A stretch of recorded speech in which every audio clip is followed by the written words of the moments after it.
Hello everyone, welcome to Shivam's biology. इस video में हम बात करने जा रहे हैं कि आपने जो बायोलॉजी की प्रिपरेशन की है उसे नीट एग्ज़ाम से पहले फाइनल टच कैसे देना है। देखो, ये वीडियो उन बच्चों के लिए बहुत ज़्यादा फ़ायदेमंद रहने वाली है जिन्होंने कि अच्छे से प्रिपेयर किया है। उनके लिए ये एक रैंक बूस्टर का काम करने जा रही है। लेकिन जिन बच्चों ने अच्छे से प्रिपरेशन नहीं किया है, जो कि अपने प्रिपरेशन के लिए कॉन्फिडेंट नहीं है, उन्हें भी ये वीडियो डेंजर जोन से बाहर आने में हेल्प करेगी और बाकी बचे हुए टाइम को आप बेस्ट पॉसिबल वे में कैसे यूटिलाइज कर सकते हैं वो आप जान पाएंगे इस वीडियो को देखने के बाद। लेकिन एक बात मैं क्लियर कर दूं, जिन बच्चों ने मेहनत की है, प्रिपरेशन किया है, उन बच्चों को इस वीडियो से बहुत ज़्यादा फ़ायदा होने वाला है। और हाँ, अगर आपने प्रिपरेशन नहीं की है, आपको लग रहा है कि आपका सिलेक्शन नहीं हो पाएगा, तो इस वीडियो को देखने के बाद अगर आप इसे अच्छे से इम्प्लीमेंट करते हैं तो बेशक आप 30 दिनों में अपना सिलेक्शन पक्का कर सकते हैं। ठीक है ना? चलिए आगे देखते हैं। ये जो 30 डेज़ का सेल्फ स्टडी प्लान है, इसे मैंने सेल्फ स्टडी प्लान इसलिए कहा क्योंकि इसके लिए आपको किसी भी कोचिंग इंस्टीट्यूट पर डिपेंड होने की ज़रूरत नहीं है। देखो बच्चों, जो भी रिवीजन का प्लान होता है ना, वो आपको खुद से करना चाहिए क्योंकि आपको पता है कि आपकी स्ट्रेंथ क्या है, वीकनेस क्या है। कोई भी कोचिंग इंस्टीट्यूट सारे स्टूडेंट्स को ध्यान में रखकर एक कॉमन स्टडी प्लान डिज़ाइन करता है। आपको क्या करना है, जो भी स्टडी प्लान मिल रहा है उससे आपको थोड़ा सा खुद के हिसाब से मॉडिफाई करना है। आपका जो हिस्सा ज़्यादा स्ट्रांग है वहाँ थोड़ा सा कम फोकस करना है, जो ज़्यादा वीक है, जो आपको लग रहा है कि आप थोड़ा सा मेहनत करोगे तो उसे और बेहतर कर सकते हो, वहाँ थोड़ा सा आपको टाइम ज़्यादा देना है। चलिए शुरू करते हैं आगे। देखिए, डे 1 से डे 4 का ये शेड्यूल आपके सामने है। बच्चों, ये जो पूरा का पूरा मैंने शेड्यूल बनाया है, इसमें चैप्टर्स को मैंने NCERT बुक के अकॉर्डिंग अरेंज नहीं रखा है। यहाँ मैंने कुछ अलग अलग पॉइंट्स को ध्यान में रखा है, जैसे कि किन चैप्टर्स को साथ पढ़ने पर आपके कॉन्सेप्ट्स बेहतर हो सकते हैं, किन चैप्टर्स को आप कम टाइम में एक साथ निपटा सकते हैं, और भी बहुत सारी बातें मैंने ध्यान में रखी। चलो देखते हैं। फर्स्ट डे में आपको cell the unit of life ये चैप्टर पढ़ना है और सेल डिवीज़न पढ़ना है। इन दोनों चैप्टर्स से रिस्पेक्टिवली 5 और 2 क्वेश्चंस आने के चांसेस हैं। देखो बच्चों, ये नंबर ऑफ क्वेश्चन थोड़ा सा चेंज हो सकता है, बट ये most expected number of question है। ठीक है? ये जो cell the unit of life chapter है, यहाँ आपको सबसे ज़्यादा फोकस करना है सेल ऑर्गेनल्स के ऊपर। कौन से सेल ऑर्गेनल का फंक्शन क्या है, ये ध्यान रखना है।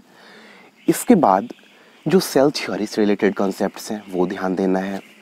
प्लाज्मा मेम्ब्रेन के मॉडल्स, ये सब ध्यान रखना है कि इस मॉडल में कौन सा ड्रॉबैक था, और फिर जो फाइनल सिंगर निकोल्सन का मॉडल आया वहाँ कैसे उन ड्रॉबैक्स को ये किया गया, हटाया गया। इसके अलावा जो ट्रांसपोर्ट थ्रू सेल मेम्ब्रेन है, ये सब कुछ हॉट टॉपिक्स। सेल डिवीज़न जो है, सेल डिवीज़न में आपको माइटोसिस, मियोसिस के अंदर जो भी फेजेस हैं, जो भी सब फेजेस हैं, सारा कुछ बहुत अच्छे से समझना है। चैप्टर काफ़ी छोटा है बच्चों, सेल डिवीज़न का। आपको बहुत ज़्यादा मेहनत की ज़रूरत नहीं है, लेकिन हाँ, यहाँ जो कुछ भी है सब कुछ इम्पॉर्टेंट है। एक बात और क्लियर कर दूँ कि आपको पढ़ना किस चीज़ से है। आपने जो प्रिपरेशन के दौरान नोट्स बनाए हैं ना, तो वो नोट्स सबसे अच्छा आपके लिए रहने वाला है रिवीजन के वक्त। जिन बच्चों ने नोट्स नहीं बनाया है उनको मैं यही सजेस्ट करूँगा कि कोई भी मोटी बुक के चक्कर में नहीं पड़े, NCERT बुक लें, कंसंट्रेशन अपना बढ़ाएं, टाइम डेडिकेट करें और NCERT से पढ़ें। NCERT से पढ़ोगे बच्चों बहुत फ़ायदा होगा। आप 1-2 कलर के हाइलाइटर रखो साथ में, पॉइंट्स को हाईलाइट करते चलो और बहुत ज़्यादा फ़ायदा होने वाला है यहाँ आपको। ठीक है ना?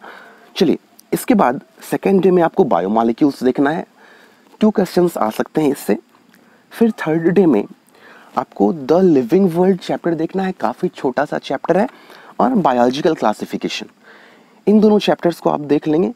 और इसके बाद जो 4th डे होगा, यहाँ आपको अब तक जो आपने पिछले 3 दिनों में पढ़ा है उसे रिवाइज करना है, और जो भी मल्टीपल चॉइस क्वेश्चंस वगैरह आपको मिलते हैं प्रीवियस ईयर्स के या किसी भी ऑथेंटिक बुक से, जैसे कि MTG पब्लिकेशन की एक आती है NCERT at your finger tips, बहुत अच्छी बुक है, तो इन चीज़ों से आप प्रैक्टिस कर सकते हो, टेस्ट दे सकते हो। आगे बढ़ते हैं। डे 5 से डे 7 के बीच आपको क्या क्या करना है। 5th डे में आपको प्लांट मॉर्फोलॉजी एंड एनाटॉमी के साथ साथ प्लांट किंगडम को रिवाइज करना है। आपको लग रहा हो कि बहुत सारे चैप्टर्स यहाँ एक साथ हैं, लेकिन बच्चों आपने अगर पढ़ा है तो आपको पता है प्लांट मॉर्फोलॉजी, एनाटॉमी और प्लांट किंगडम में एनसीईआरटी से बाहर तो बिल्कुल भी नहीं जाना है। मॉर्फोलॉजी वाले हिस्से में जहाँ भी मॉडिफिकेशंस हैं, सारे के सारे एग्जाम्पल ध्यान रखना है, सारे के सारे एग्जाम्पल ध्यान रखना है। रूट, स्टेम, लीफ के जो भी मॉडिफिकेशंस हैं वो सब बहुत अच्छे से ध्यान रखना है। एनाटॉमी भी बहुत कोई वास्ट टॉपिक नहीं है, एनसीईआरटी से बाहर बिल्कुल भी नहीं जाना है एनाटॉमी में। अगर एनाटॉमी में आप एनसीईआरटी से बाहर गए तो कंफ्यूज्ड हो जाओगे, नहीं जाना है एनसीईआरटी से बाहर, क्वेश्चंस एनसीईआरटी से ही आएंगे। प्लांट किंगडम की अगर बात करें तो प्लांट किंगडम में आपको एनसीईआरटी में जो भी एग्जाम्पल्स दे रखे हैं वो काफ़ी इंपॉर्टेंट हैं, उन्हें ज़रूर देख लेना। रिस्पेक्टिवली क्वेश्चंस यहाँ से आने वाले हैं 4, 3, 3 इन तीनों चैप्टर्स से। 6th डे में आपको एनिमल टिश्यू और एनिमल किंगडम को रिवाइज कर लेना है। फिर एक बात कहूँगा, एनिमल किंगडम में आपको हर एक फाइलम का जो यूनिक फीचर है वो ध्यान रखना कि इस फाइलम में कौन सी यूनिक बात आ रही है, कैसे प्रोग्रेस हो रहा है, कौन सी चीज़ पिछले फाइलम में क्या नहीं थी और नेक्स्ट फाइलम में वो चीज़ कैसे डेवलप हुई है, ये कंसेप्ट बना लेना है। और एग्जाम्पल्स ध्यान रखने हैं आपको, एनसीईआरटी में जो भी एग्जाम्पल्स दे रखे हैं वो सारे इंपॉर्टेंट हैं। एक्सपेक्टेड क्वेश्चंस एनिमल टिश्यू से 2 आ सकते हैं, एनिमल किंगडम से 4 क्वेश्चंस आ सकते हैं। फिर आपको रिवाइज करना है और टेस्ट देना है 7th डे में, ठीक है। चलिए आगे बढ़ते हैं। 8th डे में देखो बच्चों, ये जो 8th से 12th डे का हमारा शेड्यूल है ना, बहुत इंपॉर्टेंट है। इससे टोटल 15 क्वेश्चंस आ सकते हैं। ये पूरा का पूरा ह्यूमन फिजियो का शेड्यूल है। अगर आपने एक बार अच्छे से पढ़ रखा है तो आपको ये बहुत आसान लगने वाला है, क्योंकि यहाँ याद रखने की बातें कम है और पूरा का पूरा कंसेप्ट है, प्योर कंसेप्ट है यहाँ। तो आपको 8th डे में डाइजेस्टिव और रेस्पिरेटरी सिस्टम को रिवाइज करना है। 9th डे में सर्कुलेटरी एंड एक्सक्रीटरी सिस्टम्स को। 10th डे में स्केलेटल मस्कुलर सिस्टम्स यानी कि locomotion and movement chapter. 11th day में आपको नर्वस सिस्टम और एंडोक्राइन सिस्टम, ये चैप्टर्स आपको रिवाइज करने हैं। ध्यान देना बच्चों, डाइजेस्टिव सिस्टम में जो फिजियोलॉजी ऑफ डाइजेशन है काफ़ी इंपॉर्टेंट है। सर्कुलेटरी सिस्टम में जो कार्डियक साइकिल है, हार्ट की कुछ एनाटॉमी से रिलेटेड क्वेश्चंस, हार्ट का जो स्ट्रक्चर है उस रिलेटेड कुछ क्वेश्चन, कार्डियक साइकिल में कब क्या होता है, कुछ ईसीजी वगैरह से रिलेटेड। और ये जितने भी सिस्टम्स आप यहाँ पढ़ोगे ना, सबसे रिलेटेड जो भी एबनॉर्मलिटीज़ हैं, जो भी डिफेक्ट्स, डिसऑर्डर्स हैं, उन्हें ज़रूर ध्यान रखना। 12th डे में आपको रिवाइज और टेस्ट करना है, ठीक है, टेस्ट देना है आपको। आगे बढ़ते हैं। 13th से 16th डे के बीच क्या करना है। छोटे छोटे चैप्टर्स हैं, इजी क्वेश्चंस आने वाले हैं आपको प्लांट फिजियो से। 13th डे में ट्रांसपोर्ट और मिनरल न्यूट्रिशन को देख लेना है। इजी क्वेश्चन आएंगे, 3 क्वेश्चंस आ सकते हैं आपको इन दोनों चैप्टर्स मिलाकर। फोटोसिंथेसिस आपको 14th डे में देखना है। इससे आने वाला क्वेश्चन थोड़ा सा मॉडरेट या थोड़ा सा डिफिकल्ट लेवल में जा सकता है, 2 क्वेश्चन आ सकते हैं यहाँ से। फिर रेस्पिरेशन और प्लांट हार्मोन्स देखना है आपको 15th डे में।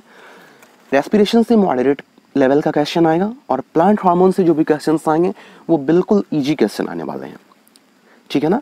तो यहाँ से आपको रेस्पिरेशन और फोटोसिंथेसिस थोड़ा सा कंसेप्चुअल पूछेगा। ट्रांसपोर्ट, मिनरल न्यूट्रिशन और प्लांट हार्मोन्स बिल्कुल इजी आने वाले हैं।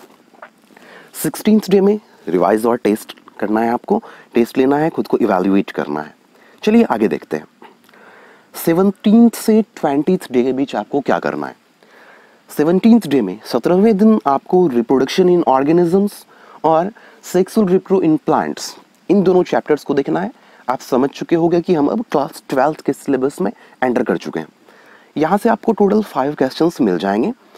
बच्चों ध्यान देना, ये जो चैप्टर है रिप्रोडक्शन इन ऑर्गेनिजम्स, यहाँ आपकी एनसीईआरटी में बहुत सारे एग्जाम्पल्स दे रखे हैं, वो सारे के सारे बहुत इंपॉर्टेंट हैं। सेक्सुअल रिप्रोडक्शन इन प्लांट्स में जो कॉन्सेप्ट्स हैं, माइक्रोस्पोरोजेनेसिस, मेगास्पोरोजेनेसिस, ये सारे और भी कुछ रिलेटेड बातें हैं, इन सारी बातों को बहुत अच्छे से ध्यान में रखना। 18th डे में ह्यूमन रिप्रोडक्टिव हेल्थ देखना है। फिर कह रहा हूँ, रिप्रोडक्टिव हेल्थ में तो एनसीईआरटी से बाहर बिल्कुल भी मत जाना। ह्यूमन रिप्रोडक्शन को आप अच्छे से पढ़ना, यहाँ कुछ कॉन्सेप्ट्स हैं जो गैमेटोजेनेसिस यानी कि स्पर्मेटोजेनेसिस, oogenesis के जो प्रोसेसेस हैं, फर्टिलाइजेशन, साथ साथ आपको यहाँ पर जो हार्मोनल कंट्रोल है, जो एंडोक्राइन कंट्रोल है मेल रिप्रोसिस्टम का और फीमेल रिप्रोसिस्टम का, उससे थोड़ा अच्छे से समझना, यहाँ से भी क्वेश्चंस बनते हैं। रिप्रोडक्टिव हेल्थ में एनसीईआरटी में दिए हुए जो भी नाम हैं, जो भी एग्जाम्पल्स हैं, इंपॉर्टेंट हैं, ठीक है ना। एक्सपेक्टेड क्वेश्चंस 4+2 आप एक्सपेक्ट कर सकते हो। फिर 19th डे में ह्यूमन हेल्थ एंड डिजीजेस, काफ़ी सिंपल चैप्टर है, इजी क्वेश्चंस आने वाले हैं, 3 क्वेश्चन आ सकते हैं इससे, ये देख लेना। और इवोल्यूशन देख लेना, बहुत ज़्यादा कॉन्सेप्ट्स नहीं है बट छोटा सा चैप्टर है, यहाँ ये निकल जाएगा, 4 क्वेश्चंस आ सकते हैं इससे। 20th डे में आपको फिर रिवीजन करना है और टेस्ट देना है। आगे बढ़ते हैं। 21st से 24th डे बहुत ही इंपॉर्टेंट है, यहाँ से बहुत ही ज़्यादा क्वेश्चंस बहुत कम चैप्टर्स को पढ़कर आप अटेम्प्ट करके मार्क्स बना सकते हो। 21st डे में आपको principles of inheritance and variation करना है, यहाँ से 4 क्वेश्चन आ सकते हैं। जो भी मोनोहाइब्रिड, डाईहाइब्रिड जो भी क्रॉसेस हैं, बैक क्रॉस, टेस्ट क्रॉस, जो कुछ भी आपके बुक में होगा वो सारा कुछ आपको यहाँ पर देखना है। 4 क्वेश्चंस यहाँ से आ सकते हैं। मॉलिक्यूलर बेसिस ऑफ इनहेरिटेंस को आप 22nd डे में करोगे। यहाँ पर जो भी न्यूक्लिक एसिड का स्ट्रक्चर, न्यूक्लियोसोम वगैरह का स्ट्रक्चर है, हिस्टोन ऑक्टामर्स वाला कंसेप्ट है, जो डीएनए रेप्लिकेशन, ट्रांसक्रिप्शन, ट्रांसलेशन, ये सब जो भी कंसेप्ट है बहुत अच्छे से देखना बच्चों, ये पूरा का पूरा कंसेप्चुअल चैप्टर है और यहाँ से 5 क्वेश्चंस आप एक्सपेक्ट कर सकते हो। इसके बाद 23rd डे में आपको बायोटेक्नोलॉजी वाला यूनिट पूरा कर लेना है, यानी कि प्रिंसिपल्स एंड प्रोसेसेस, और सेकंड चैप्टर जो था एप्लीकेशंस। तो इन दोनों चैप्टर्स को आपको 23rd डे में करना है, जिनसे कि आप रेस्पेक्टिवली 3 और 2 क्वेश्चंस की उम्मीद कर सकते हो। ये पूरा का पूरा यूनिट बहुत ही ज़्यादा स्कोरिंग रहने वाला है बच्चों। 24th डे में फिर एज यूजुअल आपको रिवाइज करना है और टेस्ट देना है। आगे बढ़ते हैं। 25th डे में आपको strategies for enhancement in food production chapter कर लेना है पूरा, जिसमें कि एनिमल हस्बेंड्री और प्लांट ब्रीडिंग की बात की गई है। यहाँ जो भी एनिमल वेराइटीज, प्लांट वेराइटीज की बात हुई है एनसीईआरटी बुक में, उसे जरूर ध्यान रखना। कौन सी प्लांट वेराइटी किस चीज़ की है, व्हीट की कौन कौन सी वेराइटी है इंट्रोड्यूस हुई है, ये सब अच्छे से ध्यान रखना। एक और चैप्टर आपको करना है जो माइक्रोब्स वाला चैप्टर है, छोटा सा चैप्टर है, एनसीईआरटी से अच्छे से कर लेना। यहाँ पर साइक्लोस्पोरिन, स्टैटिन वगैरह से क्वेश्चंस आते हैं, 2 और 2 क्वेश्चन आप रेस्पेक्टिवली एक्सपेक्ट कर सकते हो इन दोनों चैप्टर्स से। 26th डे में आपको ऑर्गेनिजम्स एंड पॉपुलेशन देखना है, यानी कि आप समझ गए होंगे इकोलॉजी का यूनिट शुरू हो चुका है। टोटल 12 क्वेश्चंस की उम्मीद कर सकते हो आप इस यूनिट से। तो ऑर्गेनिज्म एंड पॉपुलेशन और इकोसिस्टम, एनसीईआरटी से बाहर मत जाना बच्चों। आप पॉइंट वाइज कुछ नोट्स बना सकते हो, टॉपिक का नाम लिखकर एक कॉन्सेप्ट मैप बना सकते हो, क्योंकि इकोलॉजी थोड़ा सा वास्ट है, कॉन्सेप्ट्स कम है, फैक्ट्स ज़्यादा हैं, तो थोड़ा सा अच्छे से पढ़ना, बहुत ही स्कोरिंग यूनिट है। ऑर्गेनिजम्स एंड पॉपुलेशंस और इकोसिस्टम को आप 26th डे में देख लेना, जिससे कि 2 और 3 क्वेश्चन आप उम्मीद कर सकते हो। फिर 27th डे में आपको बायोडाइवर्सिटी कंजर्वेशन देखना है और इन्वायरमेंटल इश्यूज देखना है, जिससे कि आप 3 और 4 रिस्पेक्टिवली क्वेश्चंस यहाँ से एक्सपेक्ट कर सकते हो। 28th डे में एज यूजुअल रिवाइज करना है, टेस्ट देना है। आगे बढ़ते हैं। 29th डे में आपको फुल सिलेबस का रिवीजन करना है। तो अब तक आपने जो पॉइंट्स हाईलाइट किया एनसीईआरटी में, जो आपने प्रीवियस ईयर के क्वेश्चंस को देखा, उन सारी चीज़ों पर ध्यान देना है। आपने जो पूरा का पूरा शेड्यूल फॉलो किया, तो हर दिन आपको एक बात ज़रूर ध्यान देना है कि जहाँ भी आपको लग रहा है कि जिस कॉन्सेप्ट में आप अटक रहे हो, एक प्लेन पेपर ले लेना है और हर दिन, जैसे कि फर्स्ट डे में आपको लगा कि आप सेल के अंदर प्लाज्मा मेम्ब्रेन के स्ट्रक्चर में थोड़ा सा फंस रहे हो, आपको वो टॉपिक नोट कर लेना है, टॉपिक का बस नाम लिख लेना है। और इस तरह से जब आपके पास टोटल 27-28 डे में सारे टॉपिक्स के अंदर किन जगहों पर आप फंस रहे हो नोट किया हुआ है, तो ये 29th डे में बाकी सारी चीज़ों पर थोड़ा सा कम ध्यान देना, और जहां आप फंस रहे थे पहले उन चीज़ों पर थोड़ा सा ज़्यादा ध्यान देना, क्योंकि बहुत चांस है जहां आप एक बार फंसते हो वहां आप दोबारा फंसोगे, तो बहुत ज़रूरी है उन चीज़ों को पहले क्लियर करना। जब आप 29th डे में फुल सिलेबस रिवीजन कर चुके होते हो, तो 30वें दिन 30th डे में आपको मॉक टेस्ट देना है, यानी कि 90 क्वेश्चंस वाला एक टेस्ट देना है। टेस्ट देने के बाद सेल्फ इवैल्यूएशन करना है, बहुत अच्छे से एनालाइज करना है कि आपने कहाँ कहाँ गलती की। और बच्चों, आप जब भी मॉक टेस्ट देते हो या एग्जाम के वक्त पेपर अटेम्प्ट करते हो, वहां पर पेपर अटेम्प्ट करना भी एक आर्ट है। किसी भी क्वेश्चन के साथ आपको अटैच नहीं होना है। सारे क्वेश्चंस के पास इक्वल मार्क्स हैं, ठीक है ना। आपको जहां पर भी लगे कि आप अटक रहे हो, छोड़कर आगे बढ़ जाना है।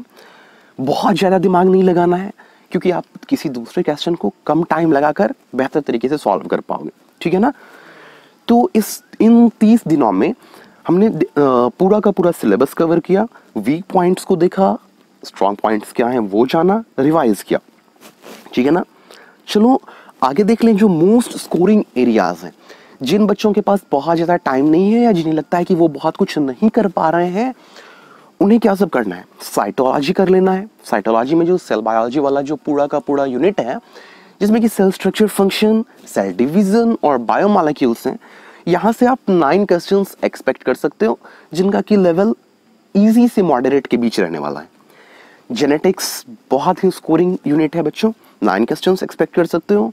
बायोटेक्नोलॉजी से सिर्फ 2 ही चैप्टर है भाई वहाँ, और वहाँ से 5 क्वेश्चंस आप आराम से निकाल सकते हो, इजी क्वेश्चन आते हैं। ह्यूमन फिजियो अगर आपने पढ़ रखा है पहले अच्छे से, तो ये आपके लिए बहुत इजी रहने वाला है। और यहाँ से आप 15 क्वेश्चंस एक्सपेक्ट कर सकते हो ह्यूमन फिजियो से, और इकोलॉजी से 12 क्वेश्चंस तक आ सकते हैं, ठीक है। आपको कुछ और बातें जो मैं कहना चाहता हूँ, एनसीईआरटी बुक को अपनी बाइबल मान लेनी है। आपको एनसीईआरटी बुक से बाहर नहीं जाना है। 90 क्वेश्चंस में से 70 क्वेश्चन तो डायरेक्टली आउट ऑफ एनसीईआरटी होंगे, और कुछ क्वेश्चंस एनसीईआरटी के अंदर ही कंसेप्ट्स को कनेक्ट करने पर बेस्ड होंगे, यानी कि कनेक्शंस पर बेस्ड होंगे। मे बी 2 या 3 क्वेश्चन आउट ऑफ एनसीईआरटी जा सकते हैं, तो उनके लिए आपको ज़्यादा नहीं सोचना है। जो आपके लिए डिफिकल्ट होगा वो सबके लिए डिफिकल्ट होगा। अगर आप ऐसे भी 85% क्वेश्चन अटैम्प्ट कर रहे हो, 90%, 95% अटैम्प्ट कर रहे हो, तो आपको ज़्यादा सोचने की ज़रूरत नहीं है। और हाँ, जो सेल्फ मेड नोट्स है ना, वो सबसे बेहतर है।